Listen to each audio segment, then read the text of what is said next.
308페이지요. 14번 문제입니다.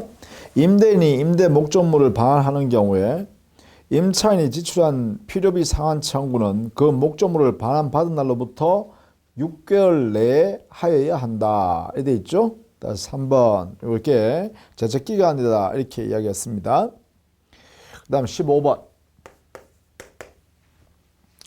임대차에 관한 다음 설명 중 옳은 것은 했네요.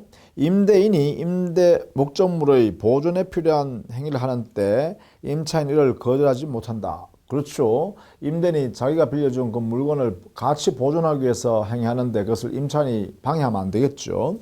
2번 임차인의 채무 불이행에 의한 해지의 경우에도 임차인은 지상물 매수 청구를 인정된다. 아니죠. 그렇죠. 즉 임차인이 채무 불이행해서 쫓겨나가야 할 판인데 그 토지에 있는 지상물, 야 임대인 당신이 사시오 이렇게 할 권리를 인정할 필요는 없다는 것이죠. 따라서 2번 틀렸다. 3번 기간의 약정이 없는 임대차가 임대인의 해지 통고에 의해 소멸하는 경우에는 임차인의 지상물 매수 청구는 인정되지 않는다 하는데 기간 약정은 없는 임대차였어요. 임대인의 해지 통고가 되면 이 해지 통고는 바로 계약 갱신을 거절합니다라는 의사와 함께 표시하고 있는 거라고 보면 되겠죠. 그래서 이때 임차인은 당연히요 곧바로 지상물 매수를 청구할 수 있다 이렇게 했습니다. 4번 임차물의 일부가 임차인의 과실 없이 멸실된 경우 임차인은 당연히 그 비율만큼 차임의 지급을 면한다가 아니라 이때는요 자 일정 부분이 멸실됐기 때문에 일부가 멸실됐기 때문에 임차인이 사용 수익할 수 없게 됐다라고 하면 그 비율만큼에 해당되는 차임 지급을 감액을 청구해야 되죠. 자 이때 차임 감액 청구권의 성질이 형성권이기 때문에요. 이 감액을 청구해야 감액이 됩니다. 당연히 감액되는 것이 아니란 거예요. 따라서 4번도 틀렸습니다. 임차인이 임차물을 반환하기 전에는 보증금 반환을 청구할 수 없다 했는데 자 5번에요. 이 보증금 반환이라는 의무하고 목적물 반환이라는 의무는 동시이행 관계예요. 동시이행 관계라고 하는 것은 동시에 이행하라라고 거절하는 거예요. 상대방한테. 그죠? 따라서 보증금 반환을 청구할 수 없는 것은 아니죠. 임대차가 종료되면 임차인은 보증금 반환을 청구할 수 있어요. 다만 이때 임차인은 자기가 가지고 있는 그 사용하고 있었던 임차물은 반환할 의무를 이행하면 되죠. 따라서 이행하면서 청구하면 됩니다. 따라서 5번도 틀렸습니다. 자, 그 다음 16번. 갑의 건물을 임차한 을은 갑의 동의 선락 없이 임차권 양도계약에 따라 그 물건을 병에게 양도하였다. 다음 중 옳지 않은 것은 했네요. 바로 이거는 무단 양도의 법률 관계를 묻는 것이죠. 자, 갑이 을한테 건물을 임대하고 을은 이 병한테 이 을이 가지고 있는 이 임차권을 양도했다는 거죠. 이렇게. 그럼 이 사람은 임차권 양수인이 되고요. 여기는 임대차 계약이죠. 자, 이런 경우에 자, 임대차 계약은 유효한 상태로 존재하죠. 그 다음에 양도 계약 자체도 여기에 있는 임차권자와 임차권을 양수하는 사람 사이에서의 이 계약은 유효한 상태죠. 이것을 보통 채권적 유효 이렇게 표현하기도 합니다. 유효 상태입니다. 그러면 이 계약 내용대로 이행하면 되죠. 다만 이 양수인이 임차권을 가진 양수인이 대항력을 발생시키기 위해서는 이렇게요. 갑한테 대항하기 위해서는 갑의 동의가 있어야 하는데 이렇게 여기에 보니까 동의 없이라고 했습니다. 동의 선락 없이. 그러면 이래 되면 우리는 무단 양도 이렇게 하죠. 이 양도 계약을 그렇게 되면 이게 대항력이 없게 되고 대항력이 없으니까 임차권의 양수인이 당의 목적물을 점유하는 것은 바로 불법 점유가 되겠죠. 대항력이 없기 때문에 병이 점유하고 있는 것은 누구에 대해서? 갑에 대해서는 불법 점유에 해당된다. 이래 되겠죠. 그러면 여기 임차권자는요. 임대차 계약 내용에 있어서의 임대인을 배신한 행위로서 채무를 불이행하고 있는 거죠. 동의받지 않고 갑의 신뢰를 배신해서 이렇게 임차권 양도해서 다른 사람이 사용하게 한다는 것은 채무 불이행에 해당되고, 채무 불이행했으니까 임대인은요, 저 채무 불이행을 이유로 하는 해지권을 행사할 수 있겠죠. 따라서 해지권을 취득하게 된다. 이렇게 되겠죠. 따라서 이 계약을 해지할 수가 있다. 이렇게 되겠죠. 자, 그러면 이것을 가지고 문제를 풀어보자. 자, 1번. 을이 등기를 갖춘 대항력이 있는 임차인이라 할지라도 갑의 동의 선례가 없는 한 목적물을 함부로 타인에게 양도할 수 없다. 그렇죠. 자, 우리 법상으로요, 어떻게 해석하냐면, 임차권자가 임차물을 전대하거나, 그 다음에 임차권을 양도할 때는, 전대 양도할 때는 임대인의 동의를 받아야 한다. 이렇게 되죠. 임대인의 동의를 받아야 한다. 동의를 안 받으면 대항력이 안 생긴다. 이랬습니다. 그래서 이 동의는 대항력 발생 요건이다. 이렇게 정리했죠. 따라서 1번 옳은 지문이다. 2번 임대인의 동의 선락은 임차권 양도 효력 발생 요건은 아니므로 을과 병 사이 임차권 양도 계약은 무효가 아니다. 이거죠. 요거요. 자, 이 두 사람 사이에, 을과 병 사이에 임차권 양도하는 이 계약 자체는 두 당사자 사이에 유효한 상태로 존재한다. 이 말입니다. 옳다.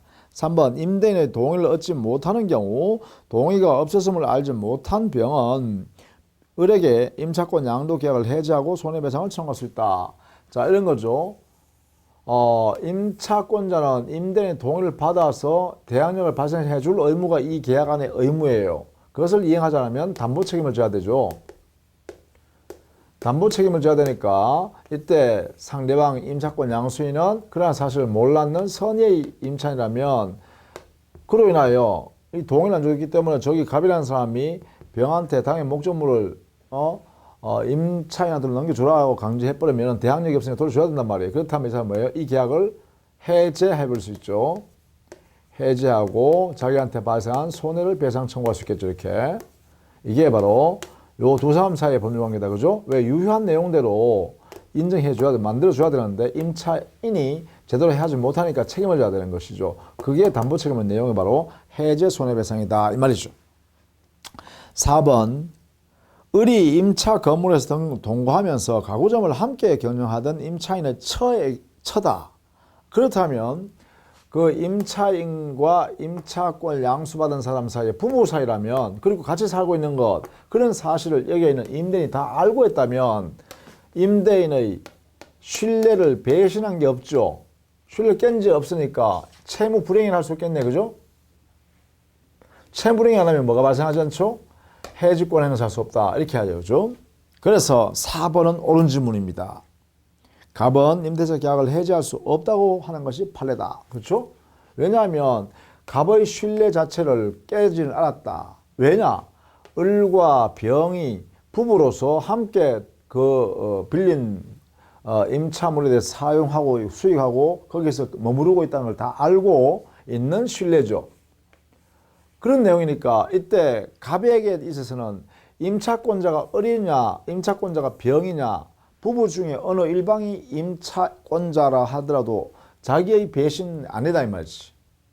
임대인의 신뢰를 배신한 것은 아니다 이 말이죠. 그러니까 당연히 임차권자인 을이 자기 처에게 임차권을 양도했다는 자체가 채무불이행이라 할 수 없고 채무불이행이 아니라면 계약 해지권도 생길 수가 없다. 행사 못한다는 거죠.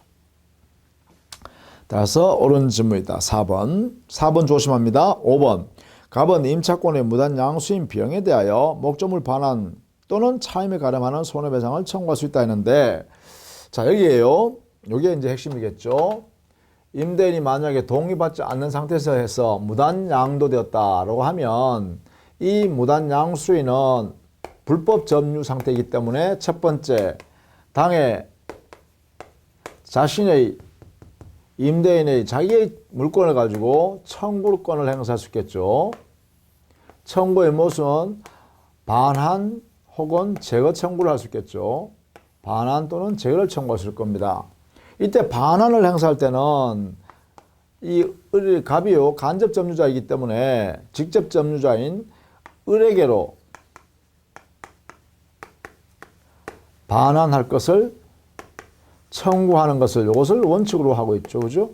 다만 이때 을이 반환받기를 거절하면 자기에게로 반환을 청구할 수 있겠죠. 자, 이게 첫 번째가 될 것이고, 그 다음 두 번째는요, 불법행위에 의한 손해배상을 청구할 수 있는가 이렇게 물어보니까 이 손해배상 청구권은 손해가 발생해야 손해배상을 청구할 수 있는데 손해가 발생하지 않기 때문에 손해가 안 생겨요. 왜 안 생기냐 하면 해지 전에는 임대차 계약을 해지하기 전에는 차임을 받을 권리가 차임 지급 청구권이 보장되고 있죠. 그렇죠? 누구한테요? 임대인한테요. 따라서 임대인은 차임을 받을 권리가 보장되어 있기 때문에 손해가 안 생긴다. 손해가 안 생기니까 손해배상 청구권도 행사할 수 없다. 이게 원칙이네요. 그러면 만약에 해지한 후라면 말이죠. 임대차 계약에 대해서 해지권을 임대인이 행사한 경우에는 그때는 이게 없어졌잖아요. 그래서 손해가 발생하죠. 손해가 임대인에게 생깁니다. 그래서 따라서 임대인은 이 불법 점유하고 있는 무단 전차인에 대해서 손해배상을 청구할 수 있다고 해석해도 됩니다. 그러면 결국은 해지한 후에는 손해배상을 청구할 수 있습니다. 라는 예외가 있다. 이렇게 되겠죠. 자, 이 원리는요, 이 원리는 무단 양도나 무단 전대한 경우에도 동일합니다. 자, 그렇게 정리를 해 두시면 되겠죠. 그래서 여러분은 이 내용을요, 17번 문제에서도 똑같이 한번 풀어봅니다. 요 내용대로 적용해 봅니다. 요 내용대로. 자, 그 다음에 20번 문제를 보겠습니다. 20번 문제. 20번. 갑이 자기 소유 X 건물을 을에게 임대하여 인도한 경우 설명으로 옳은 것을 모두 고른 것은 했죠. 그러면 갑은 임대인, 을이 임차인입니다. 임차인. 갑이 임대인.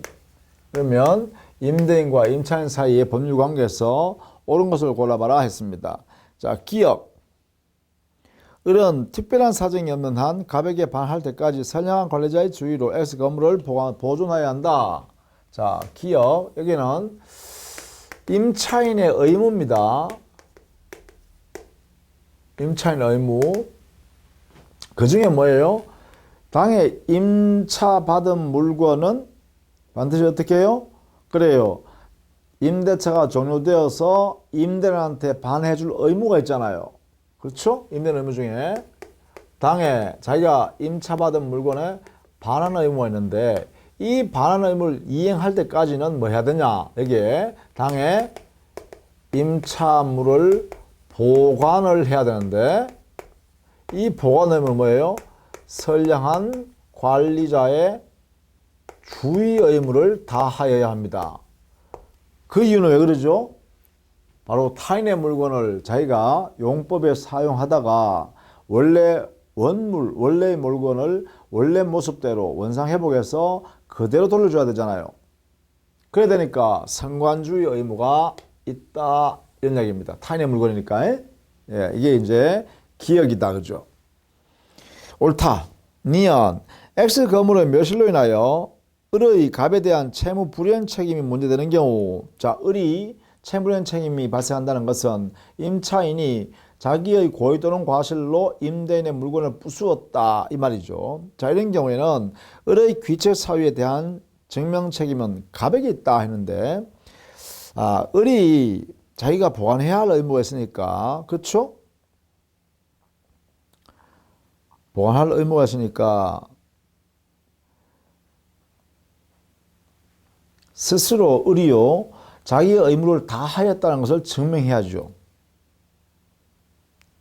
따라서 증명 책임은 갑에게 있는 것이 아니라 을에게 있다라고 해야겠죠. 자, 그 다음에요. 디귿. 을이 자신의 비용으로 X 건물에 증축한 부분을 갑의 소유로 기소시키기로 하는 약정은 특별한 사정이 없는 한 부속물 매수 청구를 포기하는 약정이므로 무효이다 라고 했네요.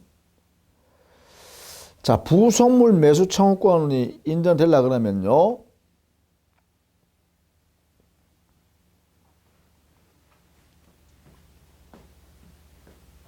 니은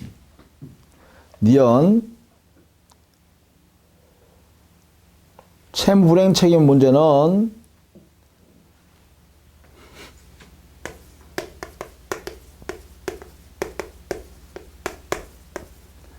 이것은요 자신의 의무를 이행하지 않았다라는 거 아닙니까? 그래서 을의 입증 책임 이렇게 해야겠죠. 이것은 부속물 매수 청구권에 관한 이야기죠.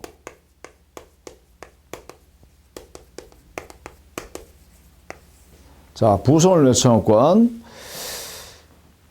을이 자신의 비용으로 X 건물에 증축한 부분을 갑의 소유로 기소시키려 하는 약정은 특별한 사정이 없는 한 부속물 매수 청구권을 포기하는 약정이므로 무효이다 이랬잖아요.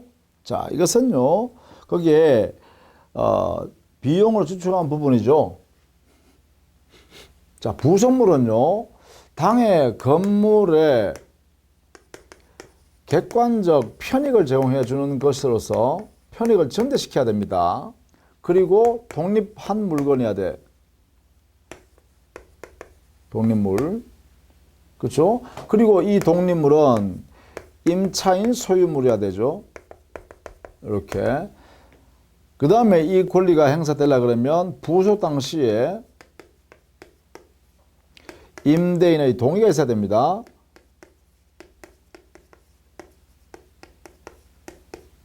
동의하에 이루어져야 되죠. 물론 이 권리 행사는 언제한다. 임대차가 종료되면 행사할 수 있죠. 이런 전제하에 부속물 매수권이 인정돼요. 근데 여기에 을 자신의 비용으로 S 건물에 증축한 부분을 갑의 소유로 기소시키기로 하는 약정은 특별한 사정이 없는 한 부속물 매수권을 포기하는 약정이므로 무효이다 했는데 그렇지 않죠. 여기에 증축된 부분요. 여기에 증축 부분. 이 부분은요. 아무 말이 없으면 어떻게 돼요?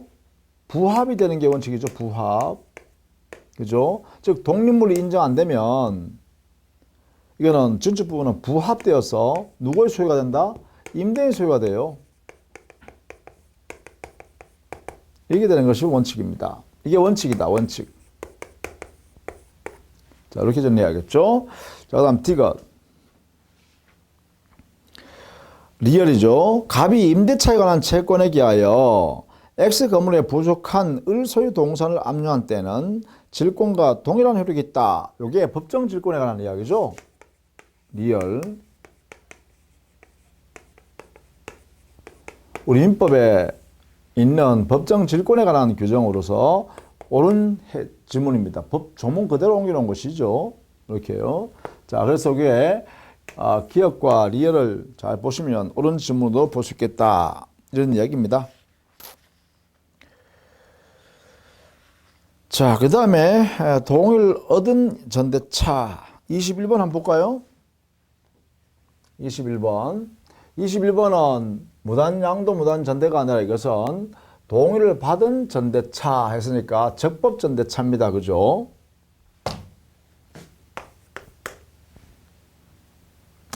임차인은 임대인 갑의 동의를 얻어 병에게 임차물을 전대하였다.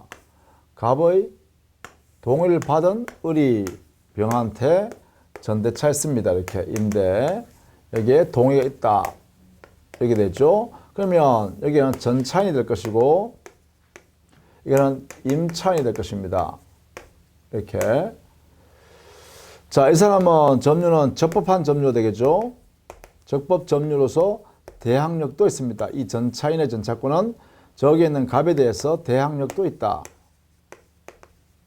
그게 동의가 바로 대항요건이죠. 이렇게. 자, 옳지 않은 것은 했습니다. 1번. 갑은 을에게 차임 지급을 청구할 수 있다. 갑은 을에게. 그게 뭐예요? 임대차 계약에 존속하니까 옳다 그죠? 임대인은 임차인에 대해 임대차 계약상의 차임을 청구할 수 있습니다. 다음 2번. 병은 갑에 대하여 의무를 부담할 뿐 임대차 상의 권리를 취득하지 못한다. 요거 알아두셔야 됩니다. 2번. 여기에 갑과 병 사이요. 자, 임대인과 전차인 사이에서는요. 여기는 두 사람 사이에 법률 관계는 없습니다. 관계는 우리 민법상 없습니다. 다만 규정에 의한 관계로 인정하고 있죠. 법률 규정에 의해서 관계를 만들어줘요. 어떤 관계냐면 여기에는 전차인은 적법 전차인은 의무만 부담합니다. 여기에 임대인은요 권리만 취득합니다. 이렇게 만들어놨어요. 자, 이때 요거 잘 알아두셔야 됩니다. 이 두 사람 사이, 임대인과 전차인 사이요, 적법 전차인 사이 두 사람. 자, 이 전차인의 의무만 부담하려는 의무는 뭐냐? 첫 번째 보관 의무, 성완주의 의무로서 보관을 해야 됩니다. 두 번째 반환 의무, 임대차 끝나면 반드시 반환해 줘야 합니다. 누구한테? 직접 갑한테. 세 번째 차임 지급 의무요.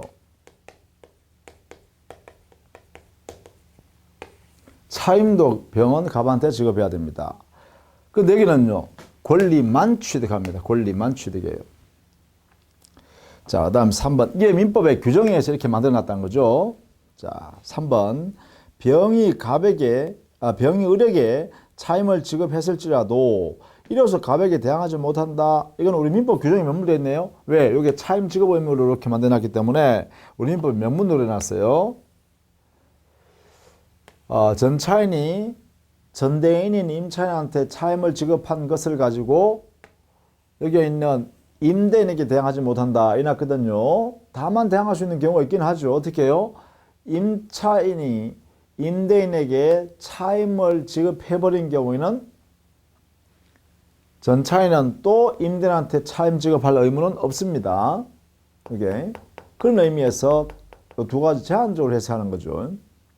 자, 그래서 3번 이것도 조심해야 될 해석 방법이다. 4번. 갑을 간의 합의로 계약을 종료한 때에도 병의 권리는 종료되지 않는다. 이거는요 적법 전차인을 보호하기 위해서요.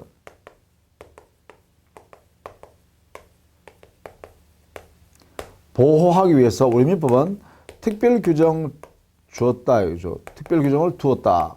그 중에 하나입니다. 임대인과 임차인이 즉 임대인 갑과 을의 합의에 의해서 전차인 병의 권리를 해하는 것은 병의 전차권 침해는 못한다. 이렇게 났어요. 합의로는. 그러니까 합의하지 않는다는 거죠. 또는요, 을의 임차권 포기, 자유롭게 포기, 이것도 마음대로 안 돼요. 또, 갑의 해지 통고, 이것만 가지고는 안 돼요. 자, 그 이유는 뭐냐? 바로 동의를 했기 때문에 그렇죠? 동의. 그러니까 이렇게 제한을 해 둔다라는 것입니다. 알아두셔야겠죠? 5번. 병은 갑에게 지상물, 부속물 매수를 청구할 수 없다 그랬는데 요게 적법 전차인은요. 5번. 적법 전차인은 그 전차인이 토지 전차인이면 지상물 매수 청구권이 있는 데고요. 직접 임대한테요. 건물 전차인이면 건물 전차인 그럴 때는 부속물 매수 청구권을 행사할 수가 있습니다. 일정한 요건 하였어요. 이 두 개 다. 자, 토지 전차일 때는 지상물 매체권이, 건물 전차일 때는 부속물 매체권이 모두 일정한 요건만 갖추면 요건 아래에서 이것을 인정한다 이 말이죠. 이거 누구한테 하는 거죠? 직접 임대인한테 이렇게요. 자, 뭐 22번은 여러분은 알 수 있겠죠. 한번 보시면 되겠죠. 그 다음에 23번 보증금 반환 청구인데요. 보증금 반환 청구는 기본적으로요, 임대차 계약이 종료되면 발생한다 이렇게 보는 거죠. 보증금 반환 청구권이라는 것은 임대차가 종료되면, 그래서 요선 임대인의 보증금 반환 청구, 반환 의무하고 임차인의 임차물 반환 의무, 그러니까 임대인에게 발생하는 임대물 반환 청구권과는, 그렇죠? 임대물 반환 청구과 동시 이행 관계입니다. 이렇게 해석하는 것이 판례고 다수다. 다수견이다. 그죠? 이렇게 정리해 둡니다. 자, 그러면 23번 문제 한번 보겠습니다. 1번 보증금의 금액에 대하여는 아무런 제한이 없으나, 그렇습니다. 보증금 금액에 대해서는 제한이 없습니다. 보증금 계약은 임대차 계약과 동시에 성립해야 하는 요물계약이다 했는데, 1번 보증금 계약은요 반드시 동시에 할 필요는 없죠. 임대차 계약과 뭐 동시에 할 수도 있고 임대차 계약이 끝나고 나서 나중에 할 수도 있고요. 따라서 동시에 하는 것은 아닙니다. 다만 보증금 계약 자체는 약정된 보증금을 상대방한테 이전해야만 계약이 성립하니까 이것은 요물계약이다라는 면에서는 옳습니다. 동시에 임대차 계약에 덧붙여서 하는 계약이기 때문에 종된 계약이란 말은 옳다. 이렇게요. 그러나 동시에 해야 한다는 것은 옳지 않다. 반드시 동시에 해야 될 필요는 없다는 것이죠. 나중에 할 수도 있기 때문에. 그죠? 자, 그래서 1번은 틀렸다. 2번 임대차 계약 체결 시에 임대인이 일방적으로 차임을 인상할 수 있고 임차인이 이의를 제기하지 않겠다고 약속하는 것은 1항 약정도 유효하다라고 했는데, 이것은요 임차인에게 불리한 것이기 때문에 인정할 수 없다. 소위 말하면 편면적 강행규정적 성격 같습니다. 그래서 임차인에게 불리한 내용이기 때문에 효력이 없다. 이렇게 해석해야죠. 3번 임대차 종료 후 목적물 인도가 있을 때까지 발생한 임차인의 모든 채무도 보증금에 의해서 담보된다. 이게 옳은 점이죠. 즉 보증금의 역할은, 보증금 이 기능은 두 가지입니다. 담보적 기능과 담보적 기능. 뭐예요? 임차인이 임차물을 사용하다가 임대인한테 손해를 끼치는 게 있을 수 있죠. 손해를 끼칠 때 그 손해배상을 받아야 되는데, 그 손해배상을 청구하니까 임차인이 만약에 돈이 없다 그러면 못 받을 거 아닙니까? 그러니까 보증금을 받아놨더라면 그 보증금에서 손해배상금을 그만큼 차감할 수 있잖아. 그죠? 그게 뭐예요? 보증금적 성격, 즉 담보적 성격이다 이 말이죠. 보증적 성격, 보증금. 그렇죠? 이런 성격을 갖는다. 이게 바로 담보적 성격이죠. 그러니까 이걸 통해서 뭐예요? 다른 일반 채권자 받아가도 임차인의 채무불이행 또는 임차인의 손해배상 책임을 여기서 우선 면제받는다 이렇게 되겠죠. 그 다음 두 번째는 돈이 목돈이 필요니까 이게 신용수수적 기능도 있어요. 돈을 빌려 썼다가 돈을 갚는 그런 성격도 있잖아요. 동시에 당해 임대물의 사용 대가를 받는 역할도 하죠. 사용 대가 수령의 목적도 달성하고 있습니다. 그렇죠? 이런 내용도 이 보증금에 그런 역할 다 하고 있다. 이런 얘기입니다. 자, 그래서 3번이 옳은 질문이네. 그죠? 옳다. 4번. 임대인과 임차인 간에 임차권의 양도 금지에 관한 약정이 있는 경우 임대차 계약에 따른 임대차 보증금 반환 채권의 양도는 금지된다. 이게요. 임차권 양도 제도하고 임차권 양도라는 거 하고 임차 보증금 반환 채권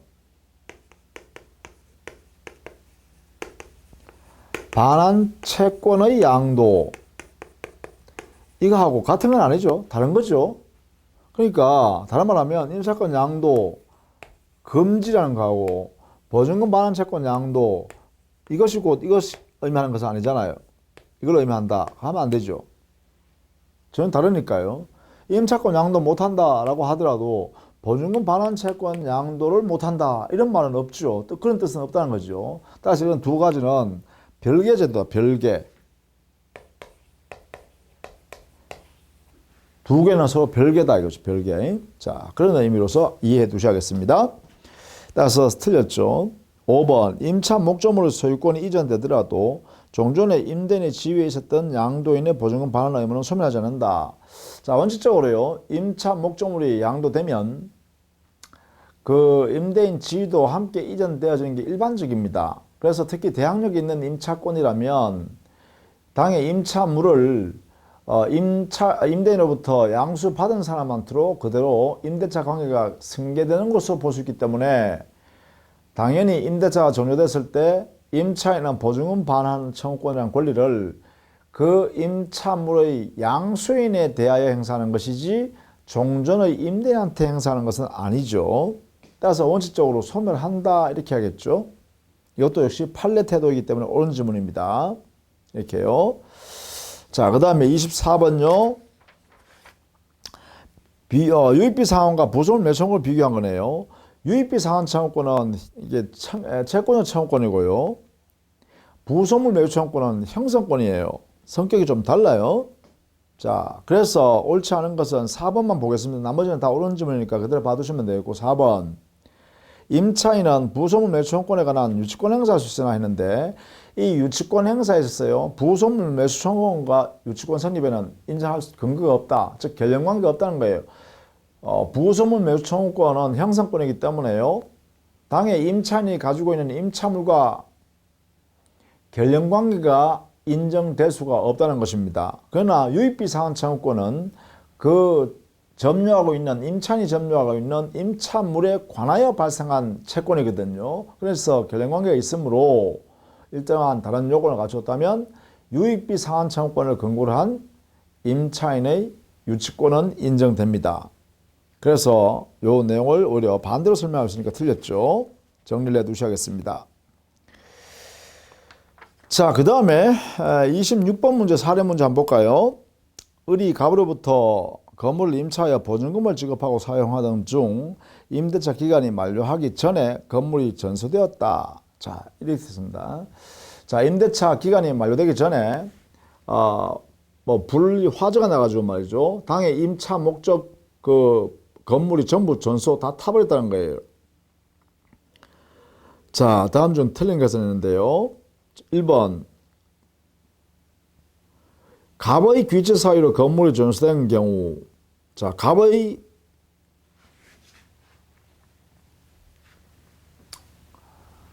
귀체 사유다 했는데요. 갑이 누구냐 하면 임대인이죠.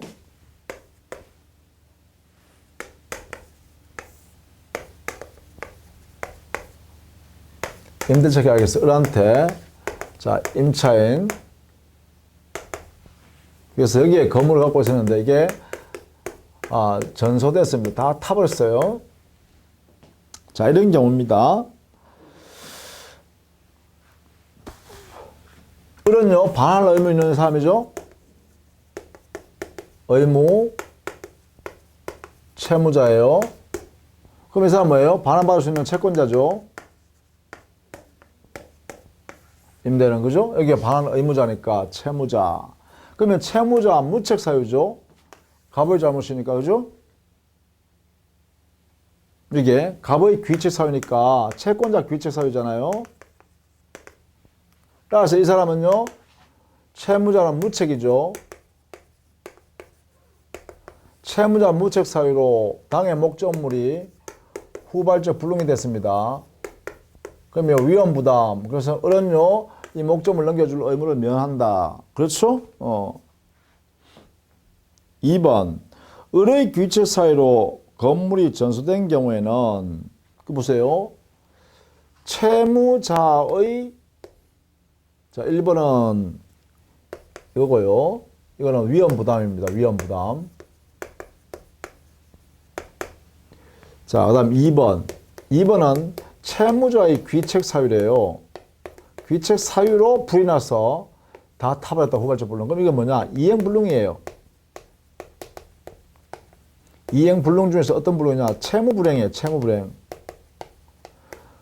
자기가 넘겨줘야 할 의무를 이행할 수 없게 만들었으니까요. 그러면 당연히 뭐예요? 여기에는 을은 채무자 을요. 채무자 을은 손해배상 책임을 집니다. 그죠? 이행불능했으니까 여기에 발생한다. 2번. 옳다. 3번. 갑을 모두 귀책 사유 없이 건물이 전수된 경우, 자, 둘 다 책임 없는 사유래요. 그러면 을은 책임 없으니까 위험 부담으로서요. 뭐예요? 을은 건물 반환 의무 면제. 그렇죠? 의무 면제. 대신에 여기에 있는 임대인은 보증금 반환 의무가 있죠. 이것은 반환해 주어야 합니다.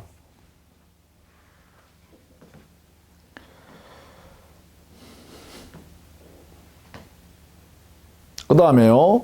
4번. 을의 귀책 사유로 건물이 전수된 경우 을은 원칙적으로 갑에 대한 보증금 반환 청구권을 상실한다가 아니죠. 자, 채무불행 책임을 져야죠. 그죠? 을은, 자, 4번.